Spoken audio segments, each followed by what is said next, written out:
एक गरीब आदमी बद्दू रात के वक्त वो कहीं बेचारा सुबह से चला था, मदीने पहुंचते उसे रात हो गई। उसने डरते हुए ना खैमा ही बाहर लगा लिया। जहां रात हुई ना, आधी रात हो गई, 1-2 बजे समझ ले पहुंचा मदीने, तो उसने बाहर ने खैमा लगा लिया। बीवी उसकी उम्मीद से थी, बच्चे की विलादत का वक्त करीब आ गया, बीमार हो गई, उसने खैमा लगाया। बीवी अंदर है, हजरत उमर फारूक गश्त पे थे रात को, साथ एक गुलाम था। हजरत उमर फारूक रदी अल्लाह ताला अन्हु कहने लगे वो आग जल रही है थोड़ी सी, पता करो कौन है। तो आपका गुलाम पता करने गया तो बद्दू ने डांट दिया, कहने लगे जाओ तुम्हें क्यों बताऊं।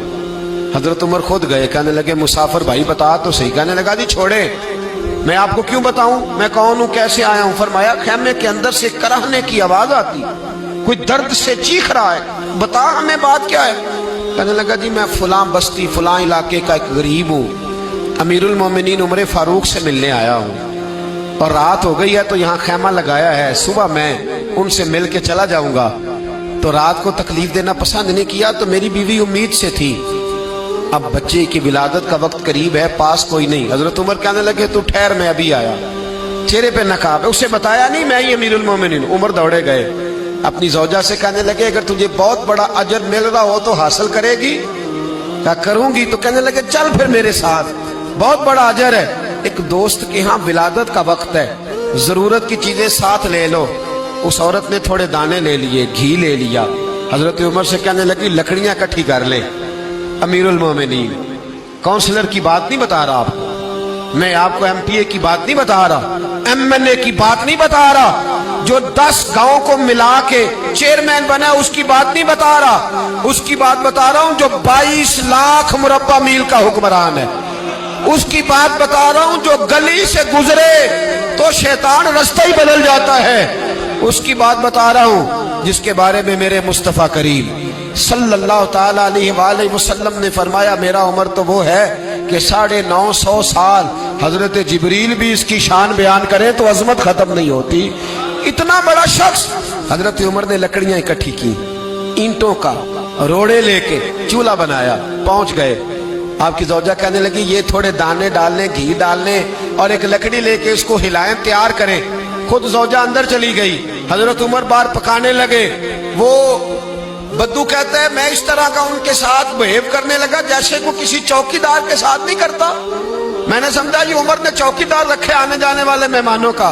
मैं कभी पानी का प्याला मांगता, कभी कोई बात, उमर दौड़े जाते, कभी पानी लाते। ओ मुसलमानों, ओ मेरे रसूल के गुलाम अजीजो, हजरत उमर फारूक। वो गुलाम कहता है मैं उमर से कहता, मैं कहता गुलाम पानी ला, तो उमर दौड़ के पानी लाते। मैं कहता तुझे घी पकाना भी आता है, पहले भी कभी पकाया है? तो उमर फरमाते कोशिश तो कर रहा हूं। मैं कहता पहले भी कभी तेरी बीवी ने ये काम किया है? तो हजरत उमर कहने लगे मुझे याद नहीं, पूछ के बताऊंगा। कहते क्या रंग था, क्या अंदाज था, क्या मुस्तफा की तरबियत थी, क्या अंदाज हुजूर ने सिखाए गुलामों को। ये किस तरह का अमीर है कि ये हंडिया पका रहा है, फूंके मार रहा है एक गरीब के लिए, देहाती के लिए जिसे जानते भी नहीं। अंदर उस शख्स की बीवी के यहाँ बेटा पैदा हुआ तो हजरत उमर की बीवी अंदर से बोल के कहने लगी अमीरुल मोमिनीन मुबारक हो, आपके दोस्त के यहाँ बेटा पैदा हुआ है। जब कहा ना अमीरुल मोमिनीन मुबारक हो, तो वो शख्स कहता है मेरे हाथ कांपने लगे और मैं इस तरह दौड़ा कि मेरी पगड़ी गिर गई। मैं दौड़ा तो उमर ने बुलाया, कहा किधर जाते हो?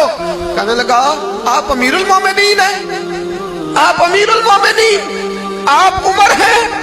कैसर और किसरा जिसके नाम से कांपे आप वो हैं, जिसे मुस्तफा ने दुआ मांग के अल्लाह से मांगा वो वाले उमर हैं आप, जिसके लिए अलीउल मुर्तजा फरमाते मैं रोज दुआ करता हूं वो वाले उमर हैं, जिसके बारे में अबू बकर सिद्दीक ने फरमाया था कि मैं अल्लाह से कहूंगा मौला जो तेरे महबूब की उम्मत के हक में सबसे बेहतर था मैं उसे खलीफा बना के, वो वाले उमर हैं। उमर अमीरुल मोमिनीन की बीवी वो तो खातून अव्वल होती है, वो तो मलका होती है, और तेरी बीवी दाई बनकर एक गरीब के बच्चे के पास बैठी रही विलादत के वक्त। उमर अमीरुल मोमिनीन होके तेरी दाढ़ी सारी धुएं से भर गई तो ड्यूटी करता रहा।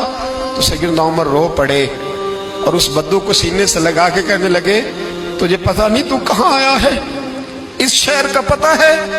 उसने कहा हुजूर कहाँ है? फरमाया ये मेरे नबी का मदीना है, ये मुस्तफ़ा का मदीना है। यहाँ अमीरों का इस्तकबाल नहीं होता, यहाँ गरीबों के इस्तकबाल होते। यहाँ हुजूर ने इस स्टेट पे मेरे रसूल पाक ने वो वाला रंग दिया है कि अब गरीब सर उठा के जीने लगे हैं, अब मजदूरों को इज्जतें मिलने लगी हैं, अब यतीमों ने सर उठा लिया है कि हमारा कोई सुनने वाला